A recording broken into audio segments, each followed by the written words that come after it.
CP Choudhary classes, मैं हूं CP Chaudhary और लेके आया हूं आपके लिए एक और वीडियो। क्या है आज के वीडियो में, आओ देखते हैं। आज के वीडियो में हम बात करेंगे किसकी, क्वाड्रेटिक इक्वेशन को सॉल्व करने वाला तीसरा मेथड, राइट। दो हम अब तक पढ़ चुके हैं, एक फैक्टराइजेशन मेथड जिसमें स्प्लिटिंग द मिडिल टर्म कर दे, दूसरा हम पढ़ चुके हैं कंप्लीटिंग द स्क्वायर, राइट। तीसरा मेथड जो है वो है आपका क्वाड्रेटिक फॉर्मूला, या इसको कहते हैं बेटा श्रीधराचार्य फॉर्मूला। इसको श्रीधराचार्य फॉर्मूला इसलिए कहा जाता है क्योंकि इन्होंने ही, श्रीधराचार्य ने ही ये फॉर्मूले को बनाया है, राइट। तो चलो देखते हैं क्या होता है ये फॉर्मूला, क्वाड्रेटिक फॉर्मूला, राइट। तो क्वाड्रेटिक फॉर्मूले को समझने से पहले आपको स्टैंडर्ड फॉर्म पे लेके आता हूं मैं। जो क्वाड्रेटिक इक्वेशन की स्टैंडर्ड फॉर्म होती है वो होती है बेटा ये ax² + bx + c = 0। This is the standard form. तो आपको याद रखना है कि जब भी क्वाड्रेटिक फॉर्मूले से आप किसी इक्वेशन को सॉल्व करें तो वो स्टैंडर्ड फॉर्म में होनी जरूरी है। क्यों जरूरी है मैं बताता हूं। देखो, जब आप क्वाड्रेटिक फॉर्मूला अप्लाई करेंगे तो उसे अप्लाई करने से पहले आपको डी निकालना होता है। डी क्या होता है, डिस्क्रिमिनेंट। आपको डिस्क्रिमिनेंट निकालना होगा, दैट इज डी। और डी की वैल्यू क्या होती है, डिस्क्रिमिनेंट मतलब डी। और डी कैसे निकालते हैं हम, b² - 4ac। डी निकालने का जो फॉर्मूला है वो है d = b² - 4ac। अब b कौन है, a कौन है, c कौन है, तो इस इक्वेशन को देख लो, आपको पता चल जाएगी b कौन है, a कौन है और c कौन है। देखो b ये है, a ये है, c a है, राइट। ध्यान रखना इनके जो साइन हो उन साइन के साथ ही इसको रखना। अगर b माइनस का है तो माइनस का रखना, प्लस का है तो प्लस का रखना, ठीक है। a प्लस का है तो प्लस का रखना, माइनस का है तो माइनस रखना, c प्लस का है तो प्लस का रखना, माइनस का है तो माइनस रखना वैल्यू, राइट। तो सबसे पहले क्या निकालते हैं हम, d निकालते हैं, दैट इज डिस्क्रिमिनेंट, राइट। और जब डिस्क्रिमिनेंट निकल जाता है तो उसके बाद इसके रूट निकालते हैं इक्वेशन के, और उस रूट को डिनोट करते हैं हम किससे, अल्फा और बीटा से। देखो पॉलिनोमियल्स हमने पढ़े थे, वहां हमने जीरोस, जो पॉलिनोमियल था क्वाड्रेटिक पॉलिनोमियल, उसके जीरोस को किससे डिनोट किया था, अल्फा और बीटा। सेम वे हम क्या कर रहे हैं यहाँ पे, क्वाड्रेटिक इक्वेशन है उसके रूट्स को हम किससे डिनोट कर रहे हैं, अल्फा और बीटा से। तो देखो क्या होगा, अल्फा इक्वल टू होगा -b plus √d upon 2a। क्या होगा, अल्फा इक्वल टू होगा -b plus √d upon 2a, और बीटा इक्वल टू होगा, मैं बीटा यहां पे लिख देता हूं, चलो बीटा इक्वल टू होगा -b minus √d upon 2a। ध्यान रखना ये जो 2a है ये होल के नीचे है, -b plus √d upon 2a, और दूसरा -b minus √d upon 2a। तो आपके क्या निकल जाएंगे, अल्फा निकल जाएगा, मतलब पहला रूट निकल जाएगा, और ये क्या निकल जाएगा, दूसरा रूट निकल जाएगा, राइट। तो चलो आए क्वेश्चन देख लेते हैं फटाफट से, राइट। और एक क्वेश्चन है आपकी एक्सरसाइज 4.3 का, क्वेश्चन नंबर 1 का फर्स्ट पार्ट, राइट। अब आप कहोगे सर ये तो आपने अभी करवाया था, जब कंप्लीट का स्क्वायर करवाया था तब भी आपने ये सवाल लिया था, राइट बेटा, बिल्कुल सही है। अगेन मैं क्वाड्रेटिक फार्मूला के लिए भी ये ले रहा हूं, राइट। तो आप कोई भी इक्वेशन, कोई भी क्वाड्रेटिक इक्वेशन जो है इक्वल टू 0, कोई भी क्वाड्रेटिक इक्वेशन जो है आप तीनों में से किसी भी मेथड से सॉल्व कर सकते हो, आपकी मर्जी। फैक्टराइजेशन से करो, कंप्लीटिंग द स्क्वायर से करो, या क्वाड्रेटिक फार्मूला से करो, राइट। तो क्वाड्रेटिक फार्मूला जो है वो ज्यादा इजी होता है, कि आपकी अगर वैल्यू ज्यादा बढ़ी है तो आप क्वाड्रेटिक फार्मूला बहुत ज्यादा सूटेबल होता है, राइट, उसके लिए। तो जब तक आपको क्वेश्चन पेपर के अंदर स्पेशली ना बोला जाए कि ये वाला मेथड से सॉल्व करना है, राइट, तब तक आप किसी भी मेथड का इस्तेमाल कर सकते हैं। लेकिन अगर क्वेश्चन पेपर में उसने बोल दिया कि आपको कंप्लीटिंग द स्क्वायर से ही सॉल्व करना है, देन आपको कंप्लीटिंग द स्क्वायर से ही सॉल्व करना पड़ेगा। फिर आपके पास ऑप्शन नहीं है कि तीनों में से कोई भी आप अप्लाई कर दें। तीनों में से आप तभी अप्लाई कर सकते हो कोई भी जब आपको क्वेश्चन के अंदर कुछ भी मेंशन नहीं है कि किस मेथड से करना है। तो उस कंडीशन में आप क्या कर सकते हो, किसी भी मेथड का एप्लीकेशन करके आंसर निकाल सकते हो। अब एक ही इक्वेशन पे अगर इसका तीनों मेथड अप्लाई किए जाए तो तीनों से आंसर सेम ही आएगा। कोई भी क्वाड्रेटिक इक्वेशन हो अगर उसके सॉल्यूशंस हैं तो जो आंसर निकलेंगे वो तीनों मेथड से क्या निकलेंगे, सेम ही निकलेंगे, अलग अलग नहीं हो सकते, राइट। तो चलो मैं अब इसको क्वाड्रेटिक फार्मूला से करने वाला हूं। तो देखो स्टैंडर्ड फॉर्म में जो ऑलरेडी है हमारी इक्वेशन, ए की वैल्यू देखो क्या है, ए की वैल्यू 2, बी की वैल्यू देखो -7 और सी की वैल्यू 3। ध्यान रखना इनके साइन साथ में लेके चलना है। ये प्लस का लिख दिया, माइनस का लिख दिया, ये प्लस का लिख दिया, राइट। सबसे पहले क्या निकालेंगे, डी। डी निकालो, क्या आएगा, B square minus 4ac equal to B कितना है, -7 का स्क्वायर -4 इंटू ए कितना है 2 इंटू सी कितना है 3। निकालो, -7 का स्क्वायर करेंगे तो प्लस का 49 आएगा, -4 2 जा 8 8 3 जा 24 इक्वल टू ये आ गया 25, है ना। कितना आ गया 25, ये ठीक है। तो डी की वैल्यू कितनी आ गई है 25, राइट। डिस्क्रिमिनेंट निकल गया आपका 25। अब क्या करना है, तो रूट निकालना है। तो देखो रूट का अल्फा का क्या फॉर्मूला है, -b plus root D upon 2a, यही फॉर्मूला है ना। चलो निकालो, क्या निकला, माइनस, ये माइनस और b की वैल्यू कितनी है, ध्यान रखना। अब मैं आपको जो बात समझा रहा हूं जरा दिमाग खोल के सुन लेना उसको, राइट, और समझ में आ जाए तो उसे फिर जाने मत देना, बहुत इंपॉर्टेंट बात है ये माइनस माइनस और b की वैल्यू कितनी है -7। तो जब आप b की वैल्यू रखोगे तो -7 रखोगे। कई बार बच्चा गलती ये करता है कि यहाँ पे 7 देखा, ये -7 रख के -7 वो समझता है ये माइनस ही, ये वाला माइनस है। समझ में आ रही बात, इसका माइनस अलग है, x के कोफिशिएंट का माइनस अलग है और ये फॉर्मूले का माइनस अलग है। तो फॉर्मूले का माइनस मैंने लगाया, b की वैल्यू मुझे रखनी है, b की वैल्यू रखी मैंने -7 और यहाँ पे प्लस √25 अपॉन 2 इंटू ए की value 2 equal to minus minus क्या हो जाएगा, ये +7। इसका निकालोगे, निकालो 25 का रूट 5 अपॉन 2 2 जा 4 इक्वल टू कितना हो जाएगा 12/4, कट गया, कितना आ गया 3। एक जो रूट आ गया इस इक्वेशन का वो कितना आ गया 3। चलो अब देख लेते हैं दूसरा, है ना। दूसरा कितना निकलेगा, दूसरा भी निकाल लेते, नोट कर लेना ये वीडियो पॉज करके। दूसरा देखो, दूसरा कौन है, बीटा। बीटा क्या है, -b minus √d upon 2a equal to -b मतलब -7 minus √25 upon 2 into 2 equal to -+7, है ना। ये रूट लोगे तो 5 आ गया अपॉन आ गया 4 इक्वल टू ये आ गया 2/4 1 2 इक्वल टू निकला 1/2। तो जो इसका एक रूट निकलेगा वो निकलेगा 1/2 और दूसरा रूट निकलेगा 3, राइट। चेक करो जब आपने कंप्लीटेड स्क्वायर से सवाल को हमने किया था तब आंसर क्या निकला था, तो आप देखोगे कि दोनों का आंसर सेम है। तो चलो एक पार्ट और देख लेते हैं, फिर मैंने वही पार्ट उठाया जो मैंने कंप्लीटिंग द स्क्वायर से किया था, राइट। क्या है, 4x² प्लस 4√3x प्लस 3 = 0 किसमें है, स्टैंडर्ड फॉर्म में है, वेरी गुड। लिख लो यहाँ पे वैल्यू a = 4, b = 4√3 और c = 3। निकालो d, d इक्वल टू होता है b² - 4ac इक्वल टू 4 का स्क्वायर -4 इंटू ए की वैल्यू 4 इंटू सॉरी एक सेकेंड,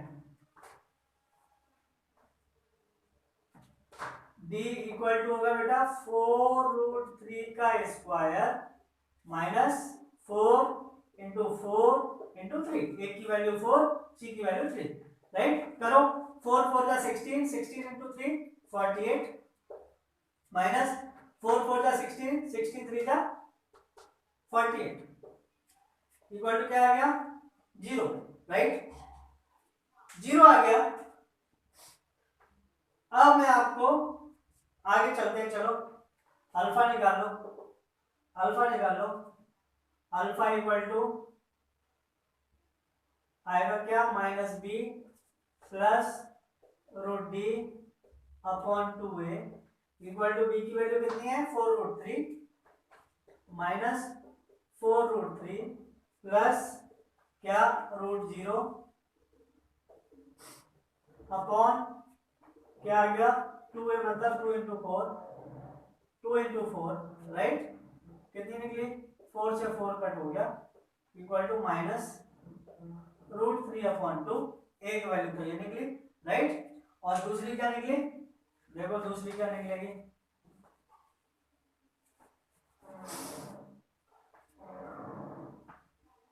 दूसरी निकलेगी beta equal to minus B minus root D upon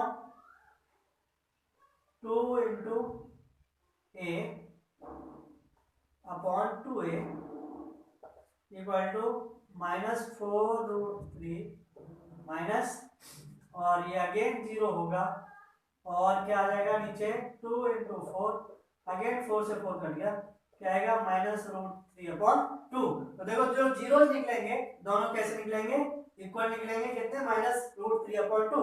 और कंप्लीटिंग द स्क्वायर में जो जीरोस निकले थे वो कैसे निकले थे माइनस √3/2, राइट, इक्वल जीरोस निकले थे। तो देखो दोनों का हमने किया, दोनों से सॉल्यूशन क्या आया सेम आया, लेकिन आप देख रहे होंगे कि अगर क्वाड्रेटिक फार्मूला में अप्लाई कर रहे हैं तो सॉल्यूशन थोड़ा ज्यादा आसान हो जाता है, राइट। तो अभी तक जो हमने समझा है इस चैप्टर में वो ये समझा है कि क्वाड्रेटिक इक्वेशन क्या होती है, किसे क्वाड्रेटिक इक्वेशन कहेंगे, हमने ये समझ लिया है। और हमने क्या समझ लिया है फॉर्मुलेशन कैसे होगा, मतलब कोई वर्ड प्रॉब्लम दे रखी है तो उसे फॉर्मुलेट कैसे करेंगे क्वाड्रेटिक इक्वेशन में, हमने ये समझ लिया है।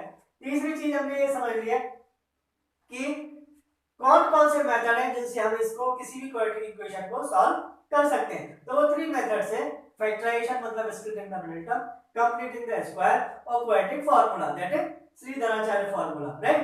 तो ये 3 मेथड हमने कर लिए, इसी पे बेस्ड अब जब सवाल आपसे आएगा एग्जाम के अंदर इसी पे बेस्ड क्वेश्चन आएगा आपके सामने जो आपको सॉल्व करना होगा, राइट। तो चलो मैं इस पे बेस्ड कुछ और क्वेश्चंस अब एक्सरसाइज 4.3 के, क्योंकि उसमें क्वेश्चन नंबर 1 और क्वेश्चन नंबर 2 जो है 4.3 एक्सरसाइज का, क्वेश्चन नंबर में बोला 1 में बोला था उसने कंप्लीटिंग द स्क्वायर से करो, सेकंड क्वेश्चन में उसने बोला कि फर्स्ट क्वेश्चन वाले क्वेश्चंस को क्वाड्रेटिक फार्मूला से करो। तो हमने क्या किया वही 2 पार्ट कंप्लीटिंग से कर दिए और वही 2 पार्ट हमने किससे कर दिए क्वाड्रेटिक फार्मूले से कर दिए।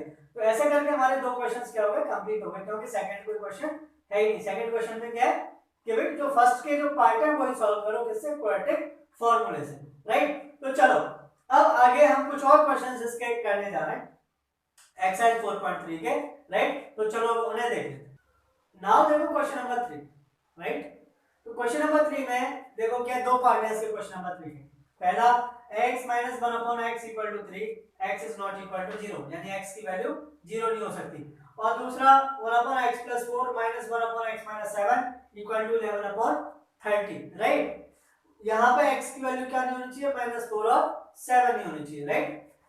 इसको आप तीनों मेथड में से ये दोनों इक्वेशंस हैं, अब ध्यान रखना कि अगर आप तीनों में से कोई भी मेथड अप्लाई कर रहे हो, राइट, तो सबसे पहले क्या करना होगा आपको इन इक्वेशंस को स्टैंडर्ड फॉर्म में लाना होगा। ये इक्वेशन अभी स्टैंडर्ड फॉर्म में नहीं है, क्योंकि सॉल्यूशन आप तभी स्टार्ट कर सकते हो जब पहले हमें ये क्लियर हो जाए कि ये क्वाड्रेटिक इक्वेशन है कि नहीं है, राइट। जब ये क्लियर हो जाएगा क्वाड्रेटिक इक्वेशन है तो उसका स्टैंडर्ड फॉर्म में होना जरूरी है, और स्टैंडर्ड फॉर्म जब हम उसको डाल देंगे एक बार फिर उसके बाद किसी भी मेथड पे अप्लाई करो कोई दिक्कत नहीं है।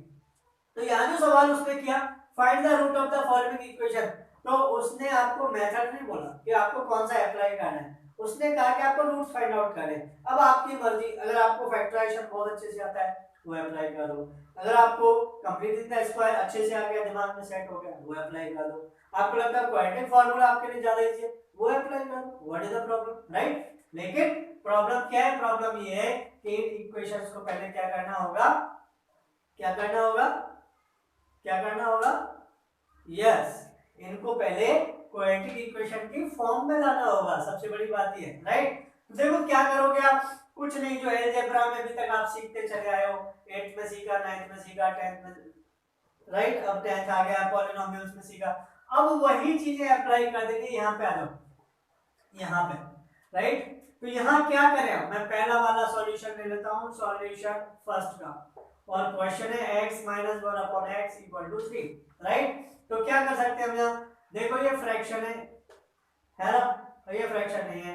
अब x को अगर मुझे उधर भेजना है तो भेज सकता हूँ क्या, नहीं भेज सकता, क्योंकि कोई भी टर्म तभी उधर जा सकता है जब होल के नीचे लगा हो, राइट। और ये सिर्फ 1 के नीचे, तो या तो पूरा 1/x पूरा जाएगा, ये पूरा टर्म ऊपर उधर जाएगा, राइट, सिर्फ x उधर नहीं जा सकता। तो मान लो हमने इस पूरे टर्म को उधर भेज दिया, क्या किया, इस पूरे टर्म को उधर भेज दिया, राइट। तो क्या होगा, ये उधर जाके प्लस होगा, हमें फिर उधर क्या करना पड़ेगा, फिर हम x को इधर नहीं ला सकते। तो बेटर ऑप्शन क्या है हमारे पास, बेटर ऑप्शन ये है कि जब भी फ्रैक्शन का सवाल आपको आए, कहीं भी आए, किधर भी आए, और उसकी इक्वेशन बन रही हो, क्या बन रही हो, इक्वल टू में कुछ आ रहा हो, और फ्रैक्शन का क्वेश्चन हो, तो सबसे पहला काम करो कि उनको एलसीएम लो उनका। क्या करो, अगर लेफ्ट वाले हैं तो लेफ्ट वाले का ले लो, राइट वाले राइट वाले का ले लो, राइट, सबसे पहला काम। तो चलो हम इसका एलसीएम लेते हैं, यहाँ 1 लगा लो, एलसीएम कितना आ जाएगा इसका, x का मल्टीप्लाई x में किया, x² - 1 इक्वल टू 3।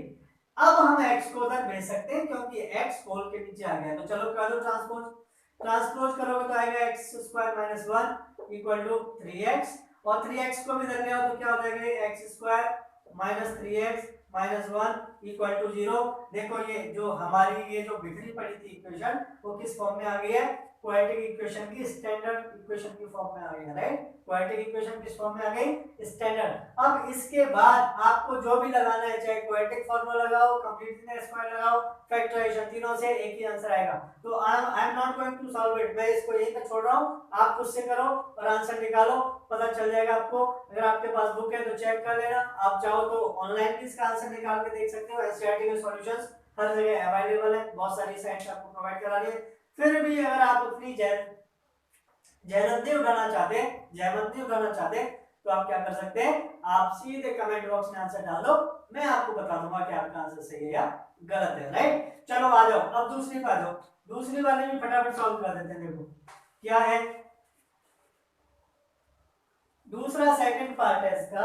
ऐसा सवाल आपको आएगा ही आएगा एग्जाम के अंदर, 3 या 4 मार्क्स के क्वेश्चन में ये आपके सामने होता ही होता है, राइट। तो चलो अच्छे से समझना, ये भी कोई नई बात नहीं है, पहले भी हम इस तरह के सवाल कर चुके हैं, लेकिन फिर भी देखो, add 1/x + 4 1/x + 4 -1/x - 7 equal to 11/30 equal to 11/30, right. चलो क्या करेंगे, अगेन इक्वल टू लगाए, इधर दो फ्रैक्शन है ना, इधर दो सिंगल टर्म है, इधर दो टर्म है, तो क्या करेंगे, इनका एलसीएम लेंगे। एलसीएम लेंगे तो कैसे लोगे, इस पूरे टर्म का मल्टीप्लाई इस पूरे टर्म में कर दो। तो देखो क्या करेंगे, एलसीएम आ जाएगा x + 4 और x - 7। कितना एलसीएम आ जाएगा, x + 4 और x - 7, इन दोनों टर्म का मल्टीप्लाई कर दो, वो हो जाएगा एलसीएम, राइट।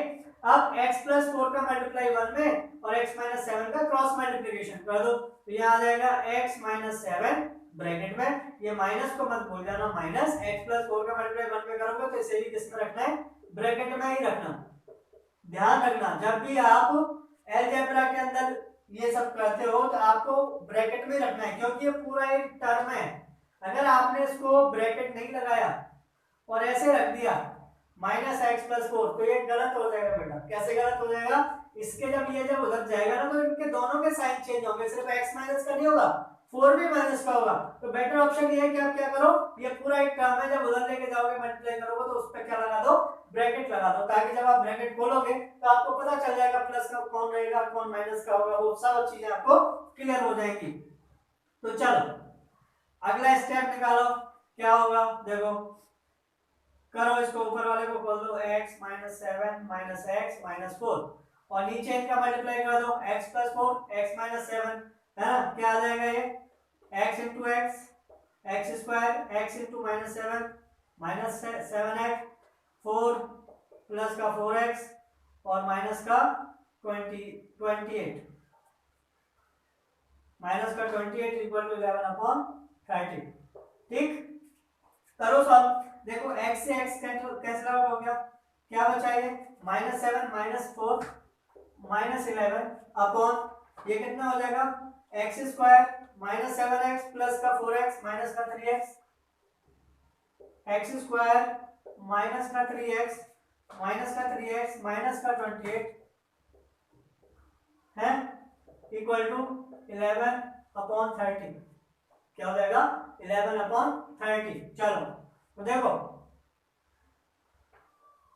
करो इनको क्रॉस मल्टीप्लाई, ये हो जाएगा 11x² minus 3x minus 28 equal to -11 into 30, right.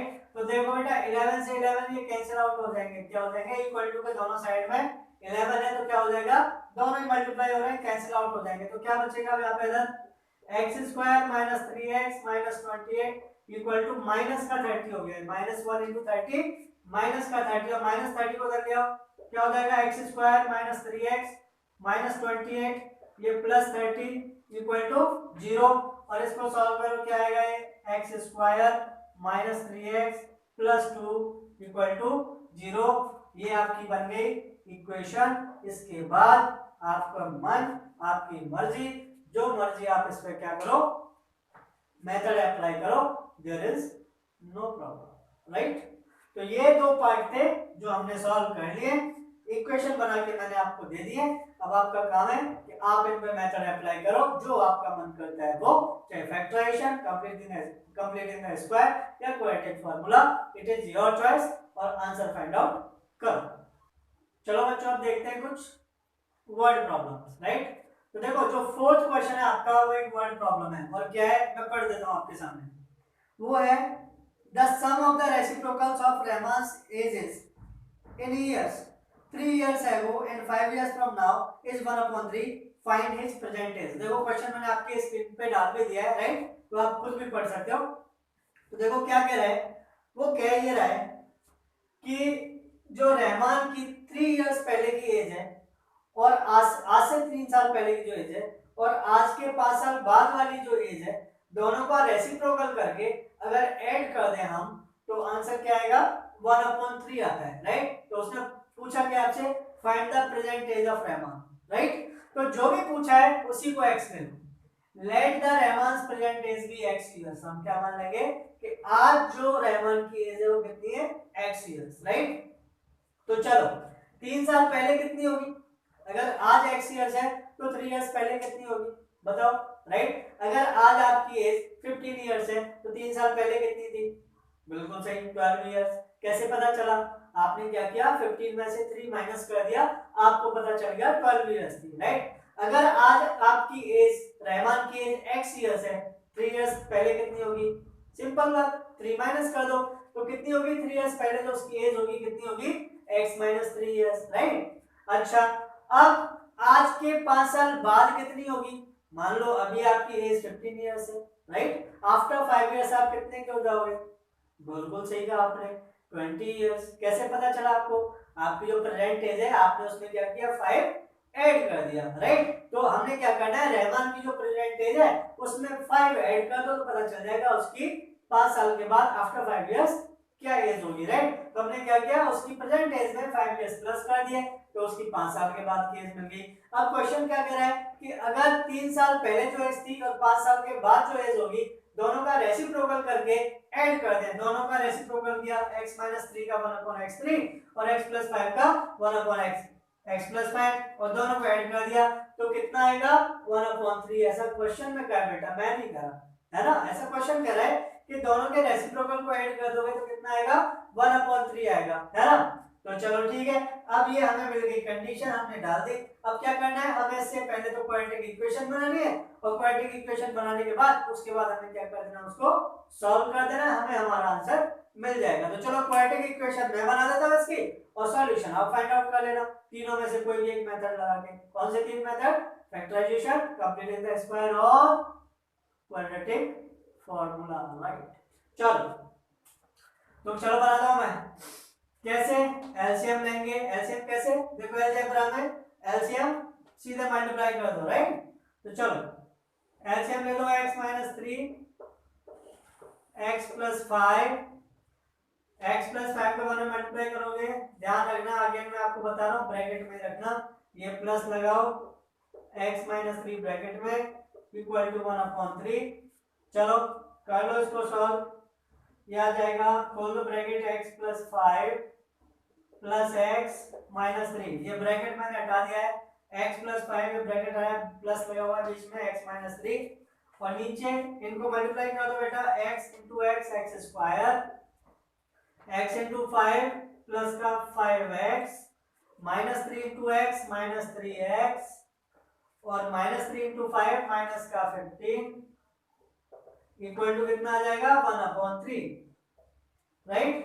कर लो इसको थोड़ा सा और सॉल्व, यहाँ पे आप इम्प्लाई दैट का साइन लगा दे चलना, थोड़ा सॉल्व और कर लो, x और x कितने हो गए यहाँ पे 2x प्लस 5 माइनस 3 कितना आ गया प्लस 2 अपॉन ये कितना आ गया x square plus 5x minus 3x plus का 2x और माइनस का 15 इक्वल टू 1/3। अब कहीं ओवर एक्साइटेड मत हो जाना, बड़ी दिक्कत होती है कि बच्चा देखता है ऊपर भी 2x नीचे भी 2x, चलो काट दो, राइट, नहीं कटेगा बेटा, कटता है मल्टीप्लाई में। यहाँ पे देखो, यहाँ ये जो ये टर्म है ना, ये प्लस हो रहे हैं, यहाँ भी क्या हो रहा है प्लस माइनस हो रहे हैं, तो ये ऊपर नीचे वाले कभी नहीं कर सकते, ऊपर नीचे वाले तभी कर सकते हैं जब वह क्या हो रहे हो, ऊपर भी मल्टीप्लाई हो रहे हो और नीचे भी मल्टीप्लाई हो रहे हो, तो ही आप काट सकते हो, नहीं तो जैसे 2x का मल्टीप्लाई अगर इस पूरे में हो रहा होता, इधर 2x का मल्टीप्लाई 2 में हो रहा होता, तो 2x से 2x हम काट सकते थे, लेकिन यहाँ देखो 2x यहाँ नीचे भी प्लस हो रहा है और ऊपर भी, ऊपर वाला 2x भी किसी के साथ प्लस हो रहा है, तो ये कट नहीं सकते, ध्यान रखना, इस बात को दिमाग में बिठा लेना कि ये कट नहीं सकते, राइट। कई बार बच्चे क्या करते हैं कि उन्हें मजा आ जाता है कि वो 2x से 2x एक जैसे करके काट दो, सर ने बताया था न्यूमरेटर को डिनोमिनेटर से काट सकते हैं, राइट, तो काट देते हैं ना, ओके। चलो करो, क्या करेंगे अब, करना है आपको, क्या करना है अब ट्रांसपोज करो, क्रॉस मल्टीप्लाई करो इनको, तो देखो ये आ जाएगा 3 2x प्लस 2 इक्वल टू 1 का मल्टीप्लाई इसमें करेंगे तो यही आएगा x square plus 2x minus 15, right. अब क्या करो, सबको उठा के एक, चलो पहले से कर लेते हैं, 6x plus 6 equal to x square plus 2x minus 15। अब क्या करो, इनको उठा के भी उधर ले जाओ बेटा, तो देखो उधर क्या क्या है, एक्स स्क्वायर, ये 6x को उधर लेके जाओगे तो माइनस का 6x प्लस का 2x माइनस का 15 है, 6 को उधर ले जाओ माइनस का 6 इक्वल टू 0, और ये आ गया, यहाँ इंप्लाई दैट के साइन लगा लेना, ध्यान रखना एक ही लाइन में दो इक्वल टू कभी नहीं आते। X square minus 6x plus 2x कितना आ गया माइनस का 4x माइनस 15 माइनस 6 कितना आ गया माइनस 21 इक्वल टू 0, ये क्या बन गई आपकी इक्वेशन। नाउ अब आप इसको सॉल्व करना है, जो x की वैल्यू मिलेगी आपको वही क्या होगी, रहमान की परसेंटेज होगी। तो चलो बच्चों आप देखते हैं क्वेश्चन नंबर 5, है ना, मैं पढ़ रहा हूं आपके सामने, देखो question number 5 is in a class test the sum of Shefali's marks in mathematics and English is 30। Shefali के मार्क्स जो है मैथमेटिक्स और इंग्लिश में दोनों को मिला के 30 मार्क्स हैं। तो देखो इसमें से एक शेफाली के मार्क्स हम मान लेते हैं कि मैथमेटिक्स में अगर x मार्क्स आए उसके, तो इंग्लिश में कितने आए होंगे, है ना। मैथमेटिक्स के मार्क्स इंग्लिश 30 में से माइनस कर दो तो किसके आ जाएंगे, इंग्लिश के मार्क्स आ जाएंगे, सही है, क्यों, क्योंकि दोनों को मिला के कितने 30। मान लो मैथ में 10 मार्क्स आए तो इंग्लिश में कितने हो गए 20, कैसे पता चला, 30 में से 10 माइनस कर दिया, तो हम क्या करेंगे 30 में से मैथमेटिक्स के मार्क्स माइनस कर दो तो किसके आ जाएंगे, इंग्लिश के मार्क्स आ जाएंगे, सही है, ठीक। अब देखो क्वेश्चन आगे क्या कर रहा है, okay, had she got 2 marks more in mathematics, अगर उसके 2 मार्क्स मैथमेटिक्स में ज्यादा आए होते, मैथमेटिक्स में 2 मार्क्स ज्यादा तो कितने हो जाते मैथ्स में x प्लस 2, राइट।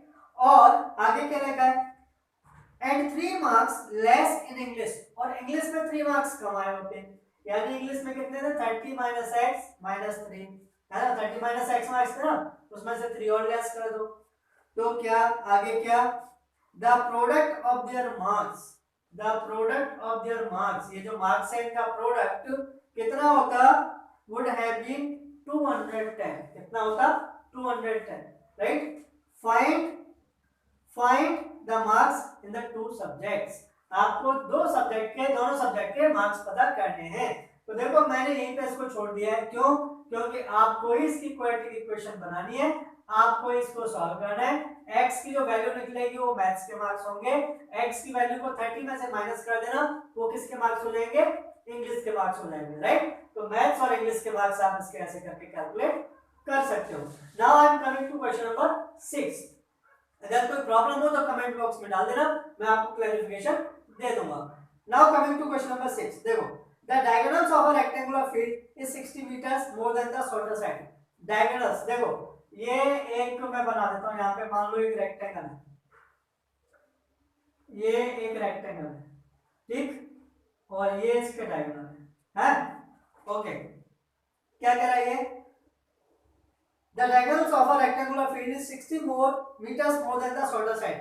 अब इसकी शॉर्टर साइड कौन सी होगी, मान लो ये शॉर्टर साइड है, तो हम शॉर्टर साइड को क्या करेंगे, x मान लेंगे। जो शॉर्टर साइड है, देखो एक ट्रायंगल बन रहा है, अब हम रेक्टेंगल को नहीं इस ट्रायंगल को देख रहे हैं, डायगोनल है ना डायगोनल, तो इसकी जो शॉर्टर साइड है मान लो x, और जो लॉन्गर साइड है वो कितनी तरह की है, अच्छा डायगोनल दे रखा है, शॉर्टर साइड से 60 मीटर ज्यादा है।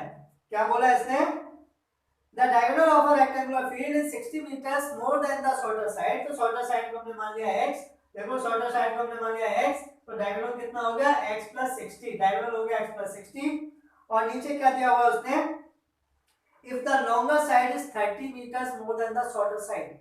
जो longer side है, ये longer side हो गई, ये कितनी है, ये 30 मीटर ज्यादा है किससे, शॉर्टर साइड से।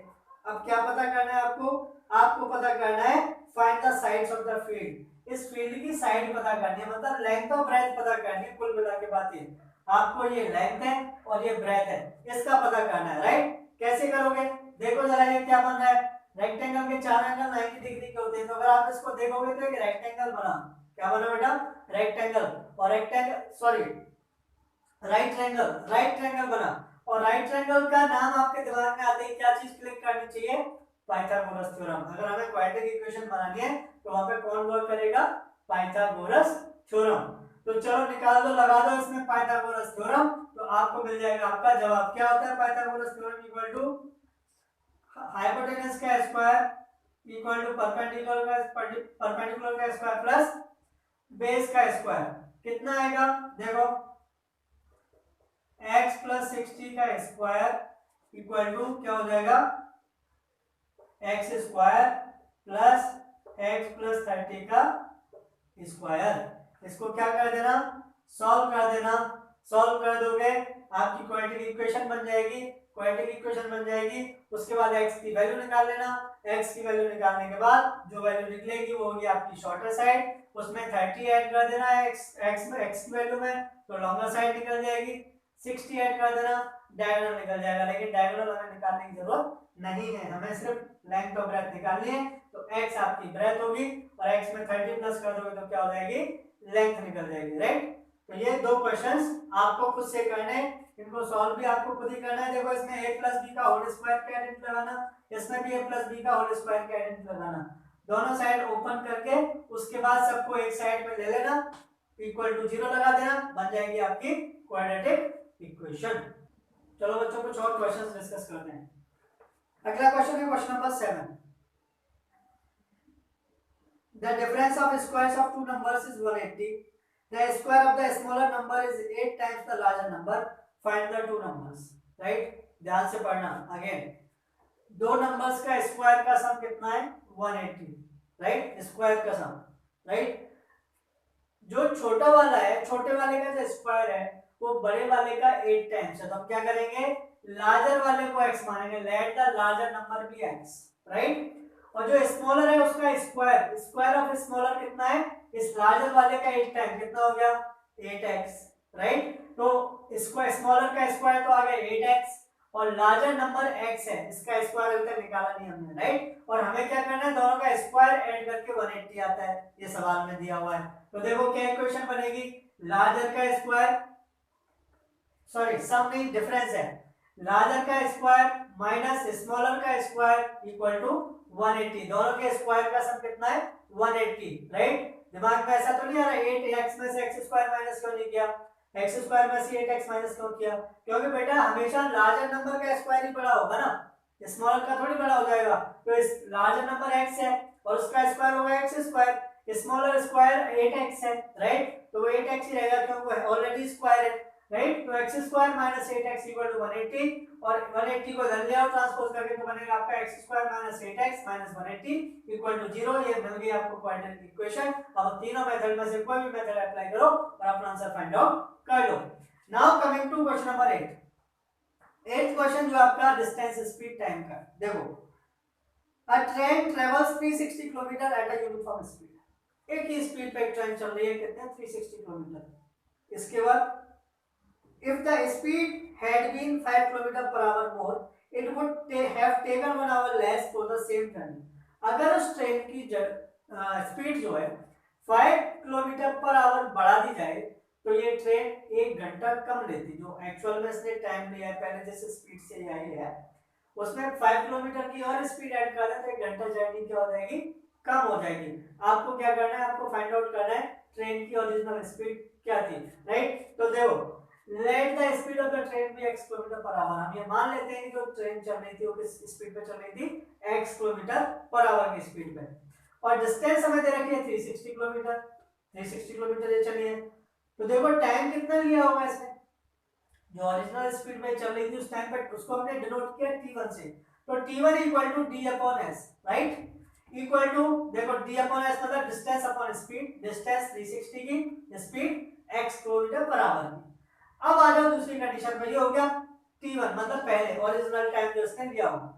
अब सिचुएशन उसने बदली, क्या बदली कि अगर स्पीड को 5 किलोमीटर पर आवर बढ़ा दिया है तो अभी स्पीड क्या हो जाएगी x + 5 किलोमीटर पर आवर। अब स्पीड है, अब इस स्पीड पे कितना टाइम लेगी ट्रेन, तो देखो इस स्पीड पे टाइम जो लेगी ट्रेन वो लेगी again distance upon speed, simple बात। 360 डिस्टेंस में कोई चेंज नहीं है, डिस्टेंस अभी भी 360 है, डिवाइड कर दो स्पीड से तो ये दूसरा टाइम। उसने क्या बोल रखा है कि अगर 5 किलोमीटर बढ़ा दी जाए स्पीड तो क्या होगा, 1 घंटे ये ट्रेन कम लेगी, क्या लेगी 1 घंटा कम लेगी।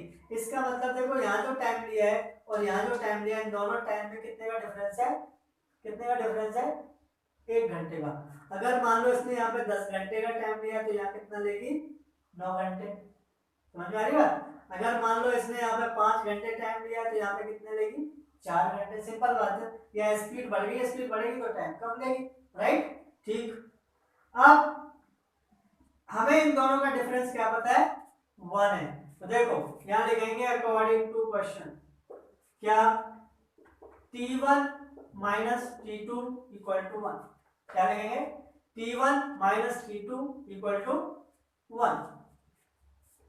समझ में आ रही बात, क्यों, कहां पे टाइम ज्यादा ले रही है, यहाँ पे, यहाँ स्पीड कम है टाइम ज्यादा लेगी, यहाँ स्पीड ज्यादा है टाइम कम लेगी, राइट। तो ज्यादा टाइम इसने लिया, ज्यादा में से कम वाला माइनस किया तो डिफरेंस कितना आया 1। और अब क्या करो, अब सिर्फ वैल्यूज रख दो, t1 की कितनी है 360 upon x, 360 upon x minus t2 की कितनी है 360 upon x plus 5 equal to 1। और अब इसको क्या करना है, आपने एलसीएम लेना है, क्रॉस मल्टीप्लिकेशन करना है, क्वाड्रेटिक इक्वेशन बनानी है और क्वाड्रेटिक इक्वेशन बना के इनके सॉल्यूशंस फाइंड आउट करने।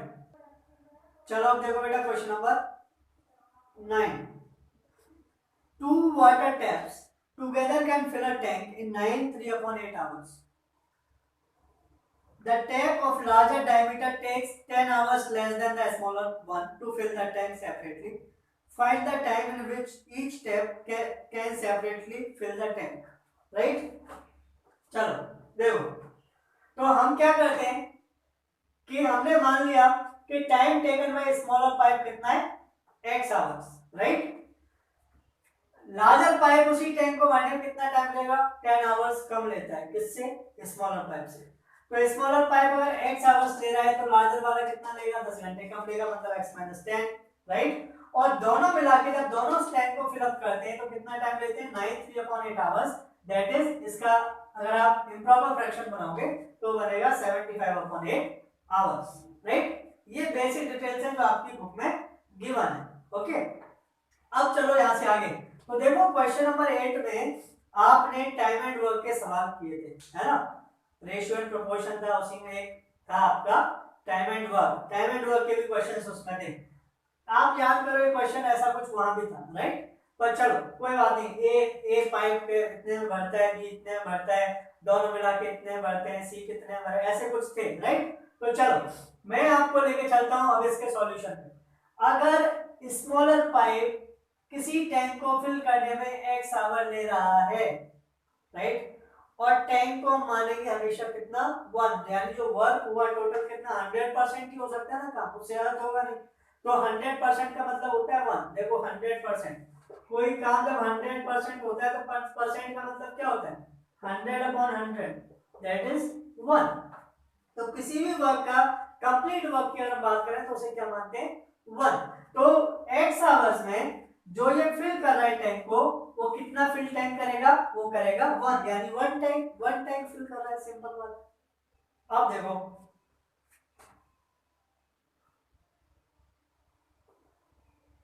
Tank filled by pipe, smaller pipe by smaller pipe in 1 hour. तो देखो x आवर में कितना टैंक भर रहा है, वो 1, राइट। तो 1 आवर में कितना टैंक भरेगा, ये भरेगा बेटा 1/x, कितना part 1/x part. Same way larger pipe, tank filled by larger pipe in 1 hour. 1 hour में ये कितना भरेगा 1/x माइनस 10, और दोनों मिलके कितना भरेंगे, tank filled by both pipe in 1 hour equal to कितना 7। इसका रेसिप्रोकल कर दो, ये हो जाएगा बेटा 8/75।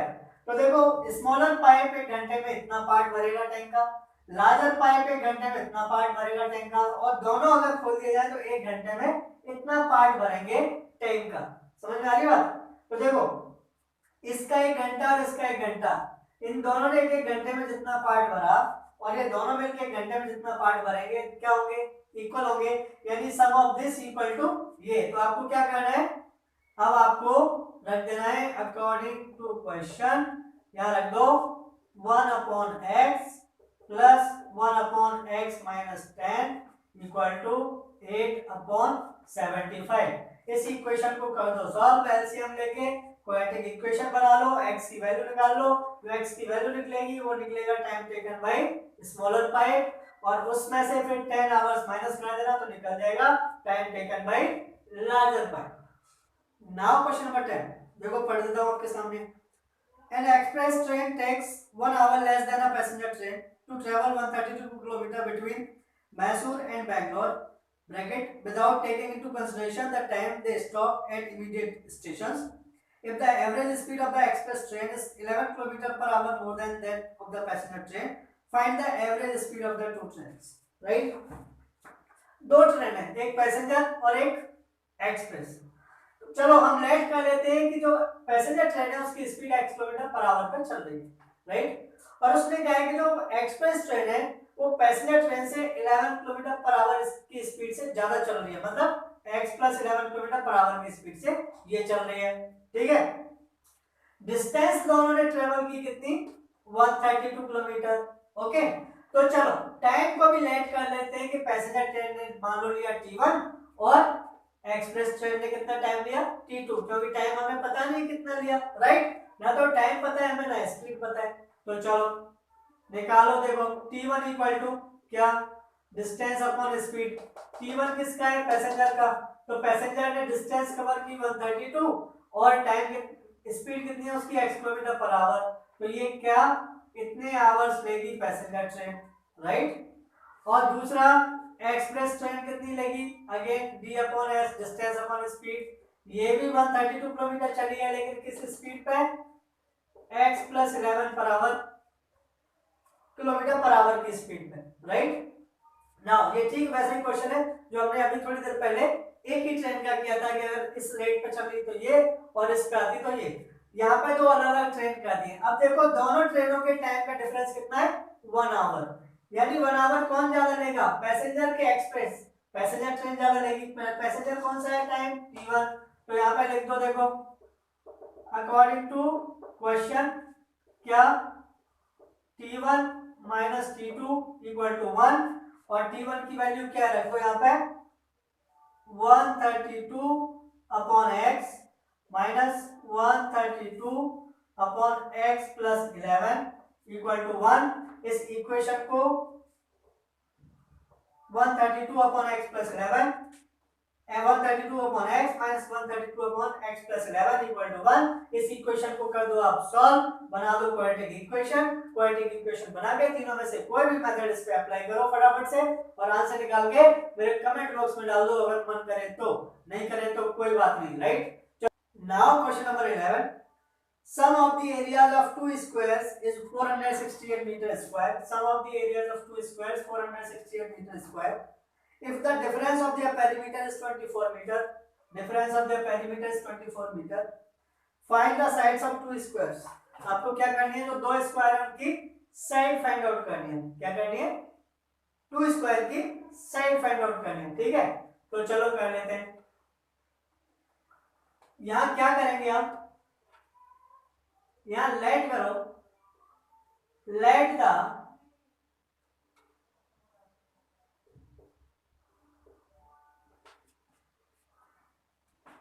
perimeter of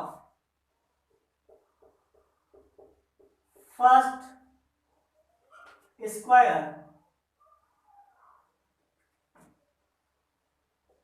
be x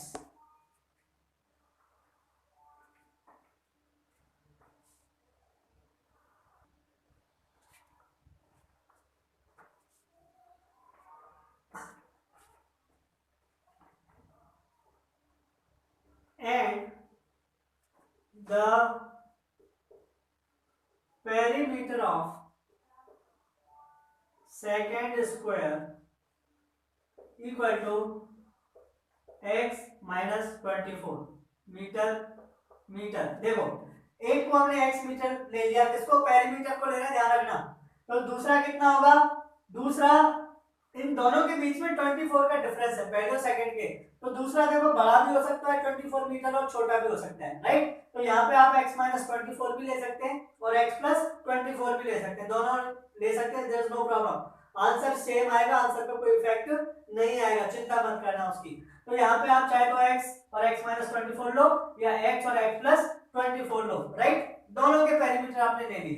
now देखो साइड ऑफ फर्स्ट स्क्वायर कितना होगा, पेरीमीटर अपॉन 4।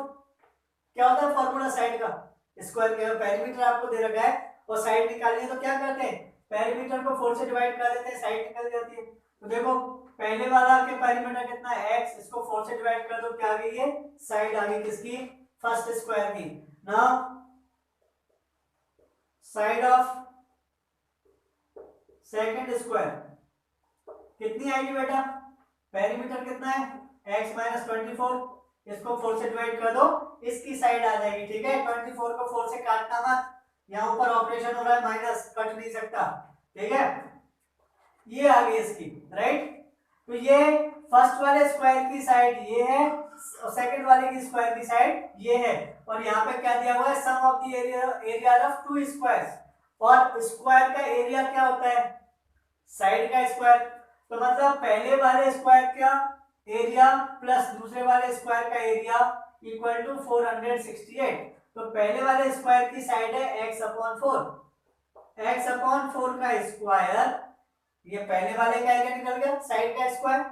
दूसरे वाले की साइड है x माइनस 24/4 का स्क्वायर, ये दूसरे वाले स्क्वायर का एरिया निकल गया, और दोनों के एरिया का सम कितना है 468 मीटर स्क्वायर। अब क्या करना है, अब सिंपली आपको इस इक्वेशन को सॉल्व करना है और सॉल्व करके क्वाड्रेटिक इक्वेशन बनाना है। क्वाड्रेटिक इक्वेशन बना के तीन मेथड में से कोई एक मेथड अप्लाई करना है, x की वैल्यू निकालनी है। लेकिन याद रहे जो x की वैल्यू निकलेगी वो पेरीमीटर निकलेगा, साइड नहीं निकलेगी। साइड कब निकलेगी, जब आप उस पेरीमीटर को x को 4 से डिवाइड कर दोगे तब आपको पहले स्क्वायर की साइड मिलेगी। फिर आपको दूसरे का भी पेरीमीटर निकालना पड़ेगा, कितना x माइनस 24, उसको 4 से डिवाइड कर दोगे तब आपको जाके दूसरे स्क्वायर की साइड मिलेगी। ठीक है, तो ये क्वेश्चंस आप करो सॉल्व, यहाँ a माइनस बी का होल स्क्वायर लगा देना, इसको सॉल्व कर देना। इसके आंसर आप चाहो तो कमेंट बॉक्स में डाल देना, नहीं चाहो तो अपनी कॉपी पर ही रख लेना। और अगर कुछ चेक करने का दूसरा तरीका आपको चाहिए तो इंटरनेट पे सारे एनसीईआरटी के सॉल्यूशंस अवेलेबल है, राइट, वहां से आप चेकआउट कर सकते हो अपने आंसर्स को, राइट। अभी के लिए इस वीडियो में इतना ही, ये एक्सरसाइज भी यहाँ पे हो गई है खत्म।